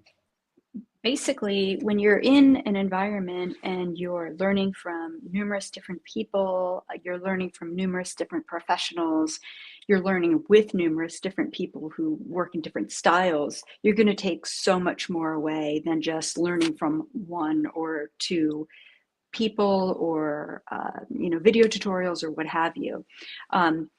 The amazing thing is, like, and speaking at for Ringling, because that's where I am now. I mean, we've got 27 full-time faculty just in the illustration department. We have all been in the industry. We all still work in the industry. We have been through digital. We have been through traditional. Some have worked as concept artists and visual developers, and now they're doing oil paintings of fine art gallery work and vice versa. You just get such a breadth of knowledge and experience from hearing them and learning from them that it's going to make your art more unique. So I feel like I just purchased a basically online class from an illustrator I really admire. I love her work, and I'm starting to watch it. But if I didn't have the experience that I had, if I didn't have all of the exposure to other artists, I would be creating like her. And that's not what I want. I want to learn from her. I want to take what she does and I want to use it in my brain and swish it around and do what I do. It's just another point of inspiration. And I think that's what a lot of people maybe a little short-sighted on, is that, well, you have this one thing, you're learning from this one person and they are so successful and that's wonderful, but you are not them and you don't want to be them, because they're going to, if anybody hires somebody who does their work, it's going to be them. Mhm. So you really want to take some time and be you. And that's what I feel is such a great opportunity about art school. I have a question. I know writers sometimes really get into fan fiction before they build their own style. They just want to emulate their favorite author or their favorite, storyline. So fan art, is that like a part of the normal curve that somebody's going to go through? Like, you have your favorite artist. When I say fan art, I'm broader, like going all the way back to the old masters. I'm trying to, okay, how do they do this? How do they do that before you start building your own style? I know we talked about that briefly in our podcast, Christina, but just now in this show here, for both of you, how long did it take you, and how long do you think it takes others to really build their own style as an artist with a broad base? I think it depends. I know that there are some students that I see who already have a style, but they don't see it. But then if they do these master copies of Cornwell and N.C. Wyeth and, name your illustrator here, they come out the other side with, they still have their true unique voice, but at the same time, they've educated themselves into what these masters have done so they can bring a certain type of brushstroke to their artwork. They can bring a certain type of voice, that emulates what they do because they've learned directly from studying from a master copy. What do you think about that, Larry? In terms of building your own voice. No, that's doing art. Just keep doing it. I never thought about having a look or a style. Never entered my mind. Even when I was in college or everything else. I just like to draw and paint. And I didn't realize I had a look. I don't think too many artists, if you really love art, you're doing it because you love it. I've never tried to, I want to be like N.C. Wyeth, or I want to be like, Frazetta was my god, my art god when I was growing up, Frank Frazetta, painting Conan and all that. But I would not try to paint like him because you're painting his game. You can't beat a man playing his game. So it wasn't like I was competing, but learning. I thought, because at that time a lot of young artists were painting like a painter. I'm like I don't. I mean, I can't outpaint this another guy when he's doing. That's his thing. I can't do it better than him. So I just never tried to paint like anyone in particular. I just try to absorb all I could from the artists I like. I like the artwork. I look at the colors. I look how they did things, and uh, they would, like Frank Frazetta would exaggerate a lot of anatomy, but it would be so smooth you didn't notice it. But when you really studied it, you're like, wow, that arm is really long, and this pose is really over dynamic just about. But that should come with just you and you, however you want to do it. You try to be good at it. Get your basic right. Get anatomy right. Get perspective right. Learn colors. And then if you just keep pushing it, a style will come out. It's like a fingerprint. It's like it's you. Learn how to be a sexy dragon painter. Sexy dragon. Oh, oh. Now I've you never- told that story, Larry, as well, when mixing color was amazing. You could do it, and he taught you. So about that. You got cut off right in the middle of the question. I didn't hear it all. Mixing color. You said that you used to have a problem when you were there at TSR, and one of the guys in your office was really good at mixing colors, and he taught you. Yeah, he didn't really sit down and teach me. I just watched what he was doing. Because, well, he didn't have time to do that. But yeah, I was lucky. I was good at drawing, a draftsman. I was just good at pencil drawing. And I could draw, by the time I was in high school, I could draw about anything from my imagination. And I think I just had a good visual eye. I see stuff, I walked around it, looked at it, I could probably draw it. Draw it good enough to you know what it is. Exactly. And but color came to me hard. It was difficult. And so I had to really sort of study more on color. And if I liked a painting, color, I would try to step back sometimes and say, why do I like the color so much? Why does this catch my eye? And I would look at the color scheme and I'd see colors like, God, why do you mix to get that? That color.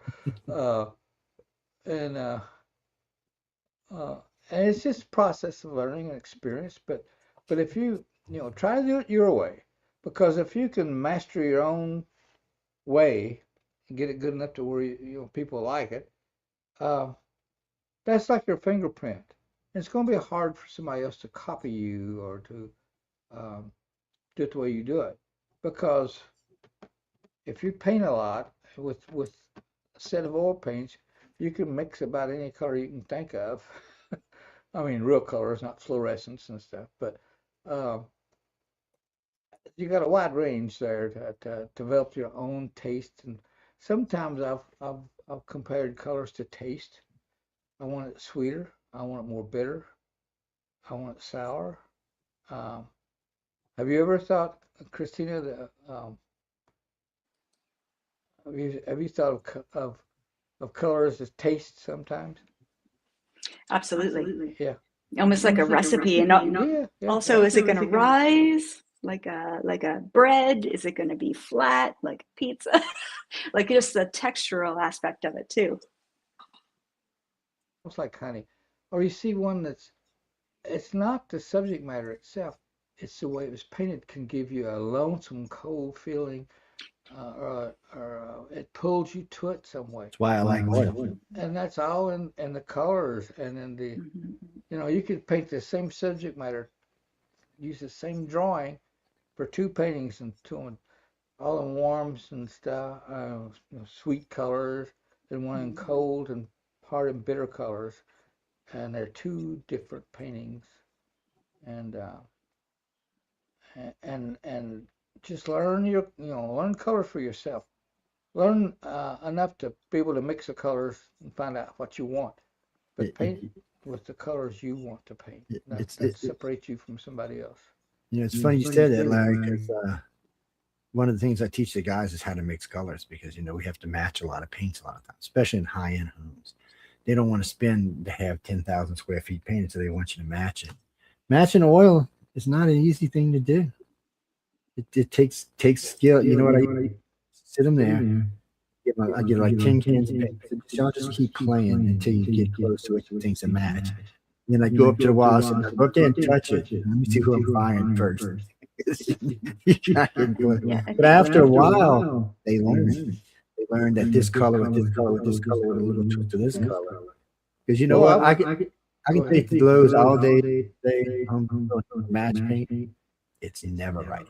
It never dries the same color. And hardest thing I've ever taught a homeowner is if you see a paint, put it on the wall light, it's gonna dry dark. If it's on the wall dark, it's gonna dry light.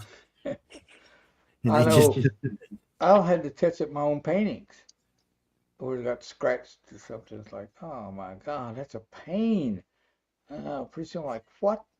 You stay this color so much trying to match it, you don't even know. You get lost. I don't even know what color it is. It's not even a color. Yep. I don't know. I'm making my own colors at this point. Pardon my French, but I have a lot of tones of color. I call them shit colors. They're just no-name colors. They're just shit colors, and there's a lot in a painting of colors. What color is that? I have no clue. It's a darkish, grayish, brownish, cool. So I don't know. So, well, will you paint it? You should know. I don't know. I mixed up a color to look right, and that's what I did. I don't know. Yeah, I mean, unless you chart everything you do, which is such a pain, there's no way you're going to do that. Now, Christina, part of what we did too when we did the podcast, I sent you one of the essays on art that Elmore Hubbard wrote that was part of the workshop. What about that? Because you gave a section of it that nobody had ever said before. Was like what impressed them the most. So this, because that's also the essay that's in the free online writing workshop that we've had about 10,000 people do. But you mentioned something in there that really like, wow, that was interesting. Yeah, I have it right here. It's so funny because when I read that, the one thing that stuck out to me was when he said the nice trick is to be a technician and retain one's fire. Because when you start worrying so much about the technical aspect of everything, you lose the spontaneity, you lose the creativeness, you lose you, right? So if you can learn that, and then kind of like Larry, you're saying, I mix this color, I don't know, because you're in the spur of the moment when you're doing it, you're making sure that that color is surviving properly in the world that you're creating around it, right? So you're retaining that fire. You're just using what you've learned naturally. That's the trick. That's tough. So I when I read that, I was like, oh, that's good. That's a good quote. That's great. Yeah, that's in I think what Art More About is that. I think that's one Art More About by Elmore Hubbard. Yeah. Mm-hmm. Yeah, it's painting drawing and painting is an adventure. The scariest thing is a blank canvas or a blank piece of paper. It's welcoming, but it's scary. It's like you're entering a dark hole of some kind. You don't know. Yeah. But it's fun. It's a challenge. Yeah. I was at a workshop, the illustration masterclass, and Boris Vallejo had his canvas set up. It was a blank canvas, and we're all behind him. There's like 40 people behind him, and he's getting ready to put his brush down, and he just stops and he turns around and he goes, "This is always the most frightening part, because this is where I think this is where I fail, and this is where it's all going to stop." And I'm like, "But you're Boris Vallejo." I'm like, how can you think that? So I don't think that ever stops. Yeah, we struggle the same way. I know with me, it's like I've got my drawing transferred. I've transferred all down to I paint on just old masonite because it's tough, unless you break it. But it's hard to break. But yeah, I start on that first paint. You start painting. The first paint you apply is like the first step in a long bunch of steps. And one thing I like painting nature, landscapes, make them up. I like to put figures in landscapes, figures, things, whatever in landscapes. And well, I do the sky first. The sky is going to set the mood for the whole color scheme. If it's a bright sunny day, if it's late in the evening, the time of day, weather, And usually I've already know that from what's in my head, the scene I see, the mental picture. It's cold, it's wintertime, it's sort of gray, but there's certain things going to stand out. Okay, what are those colors? And I start mixing and stick a little up there like, ooh, it wasn't just about, I gotta add it. It's make it a little darker or a little lighter, and I don't know. It's um, I never claimed to have a gift to color. My gift, if I had an art gift, was drawing. I can draw about anything, just sit down and draw it. Painting was not easy.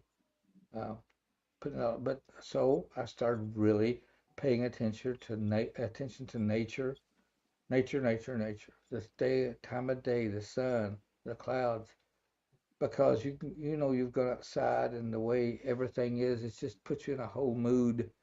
There are certain times that there's just a glow in the air, in the evening, and just all kinds of things. And to capture those things, it's like, how do you capture it? You experiment with the color, and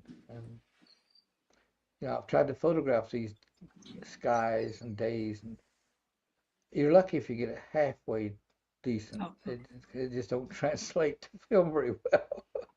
oh, absolutely. Yeah. Yeah. I mean, being an artist is humbling because especially when we're using nature and you're seeing light and you're seeing the constant changes and you know we teach plein air painting at Ringling, and it's one of those things that trying to get the students to understand what you see right now at 10 o'clock in the morning is going to be completely different in an hour, completely different in 2 hours, and by 3 o'clock, forget it. It's a different world, so but part of it is just being immersed in it and just observing it and seeing what happens. um, it's like I said, it's humbling.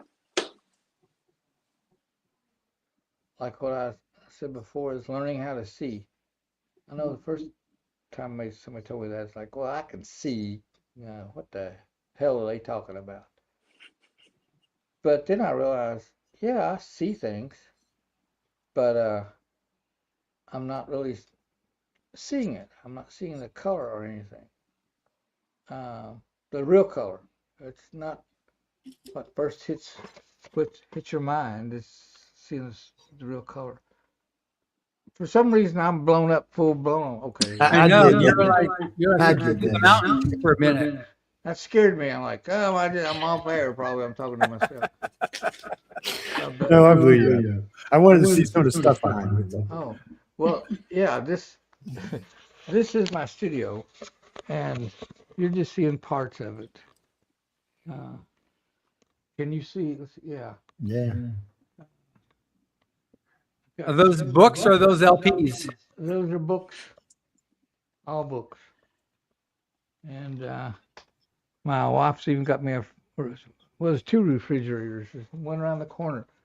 And she's got a desk set up around behind mine where she helps me out a lot on with answering, email and all this kind of stuff. So, but yeah, and then up here there's just paintings.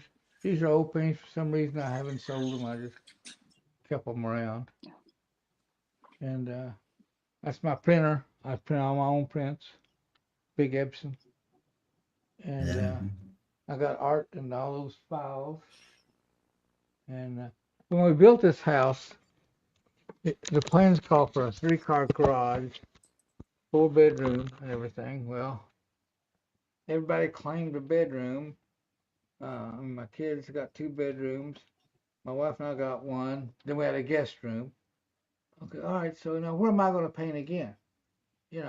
And well, I had a full basement. I'm not going back down and painting in the basement. I've painted too many basements.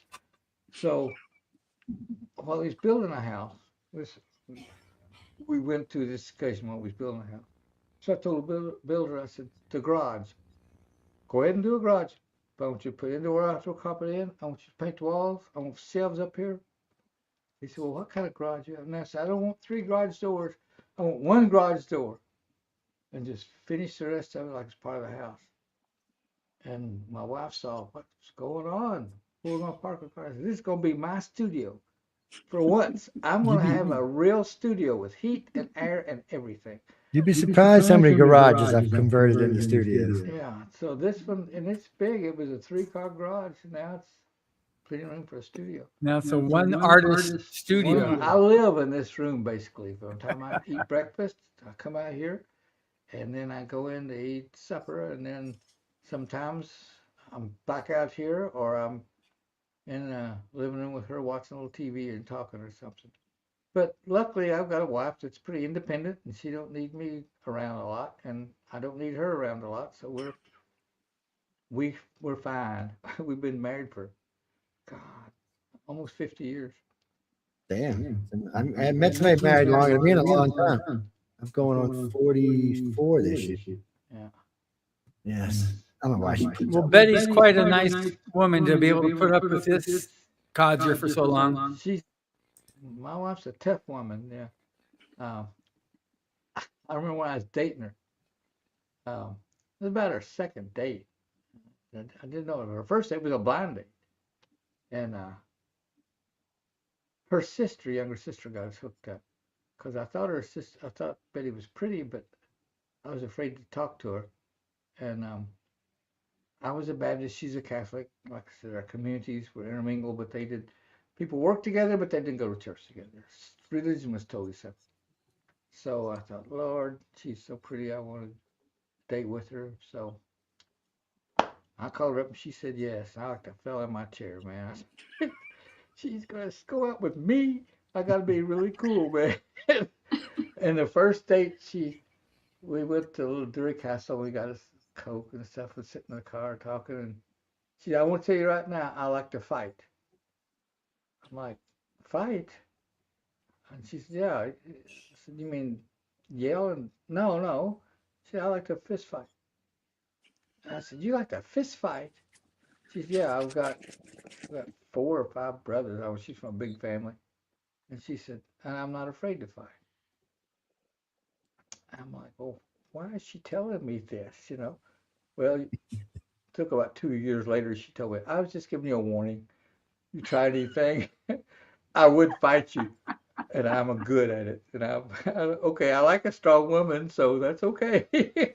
But that was a warning to me. So, well, and it worked because I didn't try anything, I was being a really good date. But yeah, we've been together for over 50 years, I guess. I don't know. It's been a long time. Ooh, dang, we had past 5. I didn't realize it was this late. Real quick. No, real quickly, because Christina, she's the art department there at Ringling. So just real quickly then, if somebody wants to go to art school and check out Ringling, where do they go? What do they do? So if you're interested in the art departments at Ringling, and Ringling is all art departments, we've got about 13 majors, everything from virtual reality to entertainment design. Computer animation is our biggest and most illustration department's the biggest major, but computer animation is world renowned. So a lot of our students go on immediately after graduation to work for Pixar and Disney. But if you're interested, you just go to ringling.edu. And you can explore the majors there. You can contact the admissions if you want to visit the campus. I highly recommend visiting campus. We're in Sarasota, Florida. It is gorgeous. It is a beautiful, beautiful campus. Yeah. I had a tour of it. Yeah. And of course, if you have any questions, you could feel free to email me, and I can direct you to the proper person if I can't answer it for you. So, because you're on the searching on the website, the ringling.edu, they can find you in there. Yeah. Be sure to give them your website as well, though, so they can find your art. Oh, yes, absolutely. And I'm just saying, if I get one of those lightsabers, I could do like a Chihuahua and like an Obi-Wan. I just want to say that. Well, I know Carol Francis won it today. She's from Toronto, of all places. I don't even know if they'll let us ship stuff to Toronto anymore. The orange guy ain't real happy with Canada, so I don't know how that's going to work. Oh, that's right. My station manager's in Canada. I forgot. I got to end. Never mind. Okay. There are station managers out of Toronto. Oh, Larry, man. Tell us you love us, baby. I want to add something to what she was saying. I've been on the other end where I've worked in places where we had to look at portfolios. of artists submitting portfolios to get a job. And every time I start reading down, they went to Ringling. I'm like, well, this is going to be good. And 9 times out of 10, it was a good portfolio. So Ringling is a good school. Well, thank you for saying that. Throw that in for you. It's good because people need to go learn talent. I know my stepdaughters are all outstanding artists, and I sent 2 of them to school for it, and neither one of them ended up doing it. My middle daughter was offered a serious job doing art for the business out of New York. She said no, she didn't want to leave the state. Now she's a bigwig with a real estate company now, but that her heart was always in. She won many contests when she was young too, but she said, I'm going to be a graphic designer. We still got her artwork in the house somewhere. She said, I'm going to be a graphic designer. And then she graduated and ain't painted a damn thing since. I asked if there was a brother's the same way. He's talented. He won all kind of stuff. And then he got out of school and said, nope, I'm going to come work for you as a contractor. I guess it's so starved art years. They didn't want to go through. I think that's what it was. No, they say we're going to stay. Because the industries they all work in now, we have friends in it. So it was easy for them to get on board. Easy for them to move ahead because they're good at what they do. But I want them to go to art. I said, we need an artist out of the damn family. No. But look, I tell people all the time when I'm doing lectures, if you can find something to do for a living that you really like to do, jump on and hang on till you can make some money. I speak from personal experience on it. I got all kind of degrees, and I ended up being a contractor. Figure that out. I mean, special forces, advanced electronics, avionics. I could be working with anybody. But no, I wanted to be a contractor. And then I wanted to get the radio and TV. Well, my life's been a straight line. It's just art. Yeah. Got out of high school, college, art. Got a job, art. That's how it's been. Is that the name with you, Christina? No, I would say I've been through a few. How should I say? It has not been a straight line, but with education and illustration, little design here, and while I was building up a portfolio and building up that freelance job, I was, I was working in the hospitality industry. So bartending, waitressing, know all that, so it was not a straight line, but I learned so much from everything I've done. So it all factors into what we do now.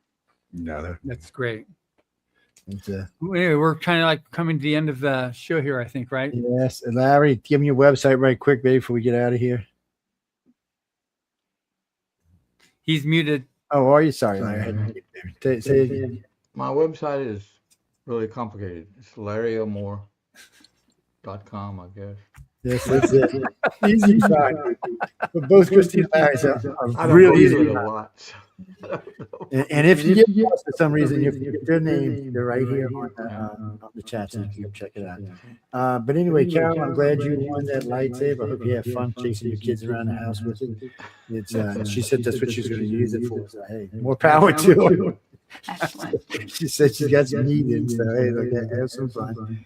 Yes, we're one in the chat, which will be on in about an hour, so y'all stop by and see us. And oh no, shows are weird. 7 or 8 days. Not everybody's live because it's the holidays. I'm off Thursday because it's Christmas Eve and I'm going to be doing something I shouldn't be. Same thing on New Year's Eve. Be there. Some of the shows, like I said, but there's no requirement for our live shows. Doing this particular week. So there'll be some live, some not live, so check it out. Johnny, we got 40 shows. I'm sorry, we got 36 shows and 44 posts. Yes, there's lots to choose from. Yes. Well, Christina, I want to say I was glad to meet you. However this is, but glad to meet you. And, well, I'm glad to meet you too, Larry, and I've known your work for so long. So this is a true honor, so thank you. I'm getting as old as dirt, so it's been a long time. Yeah, I used to get away. I got some friends as old as Dirk. Trust me, you got a long ways to go. Well, my parents died at 93 and 94. I'm 77, so You I know that's why I'm taking my claim to getting you back to LA, Larry. I don't know. I might come sometimes. I don't Yeah, know. what we ought to do, you ought to arrange it. Doesn't Orson come out by train? He's going to fly this out. Last time he came out by train. I was going to say, you should have train stop by and just Who pick did? him up. Boris? Orson Scott Card. He came last year. He took the train. I took a train. Yeah, he took a Lord, train I last don't know where I'd catch a train. I'd probably have to go to Louisville or someplace to catch a train. If I come, I'll fly. Okay. Yes, we all like to fly. Good. So I'll send you your ticket when we hang up here. Pressure. Leave me in there. You gotta give me some prep time, some think Look, time, man. Don't make me sick April. I'll get April. But I did have fun when I was out there with the students, the great. winners, and that's nice. Y'all do a good thing. Yeah. They do a fabulous job. You do a fabulous job out there. And you got nice and embarrassed red when April Solomon met you. And Yeah. and I think you helped Zach get a job with Tom that night. We were all sitting there drinking beers on the balcony. It's That poor fun boy to was sit done. out there and talk to those young, or not necessarily young, but artists trying to break in, trying to get. Yeah. And there's a lot of good ones. I mean, A really lot of good. good ones. Definitely good I don't know why artists. you're not being published already, you know. Yeah. Well, sometimes it's learning how to get published. Yeah. It's not always about how much talent you got. It's about how getting that talent out to the public. Yeah.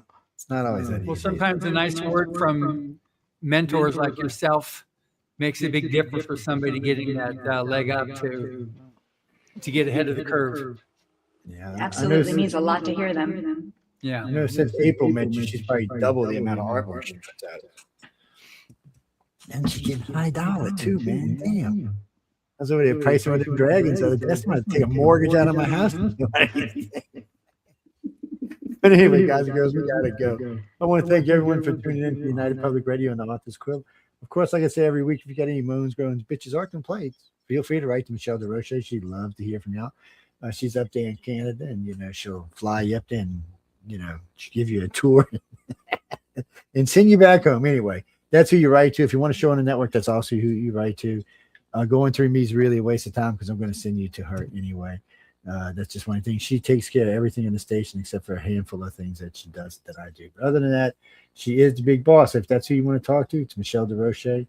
Write to her, courtesy Michelle DeRoche at michellederoche.com. Yeah. She's on 2 nights a week if you can't catch her on her site. Yeah, she hosts Wednesdays and Thursday nights. So, I'm sorry. She's on 4 nights a week right now. You can catch her 4 nights a week. But y'all can come by and check it. Carol, I will get your lightsaber. Actually, I will send him over the information in a little while. You'll probably have it before Christmas. So you'll be able to go chop the children up. Yes. Remember, it's the dark saber. It's not one of the nice ones. It might take you over or something. Anyway, we got to go. No, John Show was just on 2 hours ago. Yeah, comes on at 2 now. We changed some stuff around, so he comes on at 2. This show comes on at 3. He used to come on earlier, and this show used to come on later because there was a show in between, but we moved it out. Well, you can hear it. It's already posted. The archive's already up. You can go listen to the archive. Yeah. Yeah, you hear Christina. She's the guest on this one. He had 3, 6, 7, 8. He had 3.678 million people listening on his show tonight. 3678801 is actually what it was. Yes. Well, I can't get him to get live because it won't let me have him live. No, she says no. She said, you're already getting 1 day a week live. That's all you can get. She's stingy. I'm just telling you, she gives me trouble all the time when I'm out there. She says, where's my husband? I said, I don't know. She goes, well, where's your boyfriend? I said, well, who are you talking about? She knows I'm talking about. I love Emily to death. She's a lot of fun to mess with. Really and truly, besides the fact that you get to meet someone like Larry Elmore if you win, or any of the other famous people, artists, and illustrators that are out there, you get to meet a great group of people, other winners. But on top of that, you get to meet the whole staff at Author Services, and frankly, they are some hard-working SOBs. I gotta say, they go above and beyond on every aspect of it. Don't ask me why they do it; they just do it. It's I've never even seen anybody really lose their temper before. I'm sure they might go home, get in the door, and scream and holler at the door or something, but they don't do it in public, and that's what counts. No, they're really good people. But you got to win. Writersofthefuture.com. You got to win, and as long as you win, you can come meet anybody, any of the famous people. All the judges are famous. They all got some kind of credit to their names. All of them, whether they're illustrators or authors, they're all some credit to their names, and they're all good people. And what amazes me is they want to talk to you people. I'm thinking while I'm watching them, they actually want to talk to you. They feel the need to pay forward. They want to. It is so crazy to watch these winners get in groups and stare at one person till one of us goes over there and says, come over. But that's what they want. They want to talk to you. If they trust me, if they didn't want to be bothered, they would tell you. I've seen them take people to lunch with them. I'm thinking, you don't want to have lunch by and get some peace and quiet. Nope, they got a herd of people going to lunch with them. Who was it? Was it Kevin J takes it? Was it Kevin J? Tim Powers takes who takes him to the birthday though? Who's always got his birthday when he comes in? Oh, it's not Kevin. It's Isn't it Tim Powers? Is it Tim Powers? No, I thought it was I don't know. That'll come to me sooner or later. It's but anyway, ladies and gentlemen, we got to get out of here. I got a show coming up. I got to go and I still got to eat before I get to the next show. Christina, great meeting you. Larry, always great seeing you. John, I'll see you soon. Guys and girls, remember, we will be giving away another lightsaber. And the next one, I believe it's an Obi-Wan Kenobi one they're giving away in the next one. So I think it's the blue one, not the green one. Yeah. So Christina, you should tune into that show so you can then. I'm on it. Jeffrey, chat is non-rated. It's not for children. Matter of fact, there's not. You could let a children watch this show or one or two other shows, but the network itself is not child rated. A lot of it's not so much language. It's just some of the topic matter is a little much for children under the age of 15 or 16. No, stuff like this is great. This is stuff they need to hear. But something like what the show coming up next is a chat. I mean, it's titled "Where Insane People Come to Relax." That should give you some clue of what's coming. I'm just warning you. But anyway, on that note, guys, again, thanks for tuning in. I hope y'all enjoyed the show.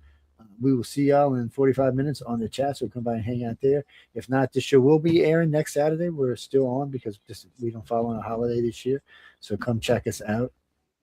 No, what do you mean hungover? It's a Saturday. New Year's is on a Thursday. If I'm still hungover after that, I just need to not go anywhere. Anyway, we got to get out of here.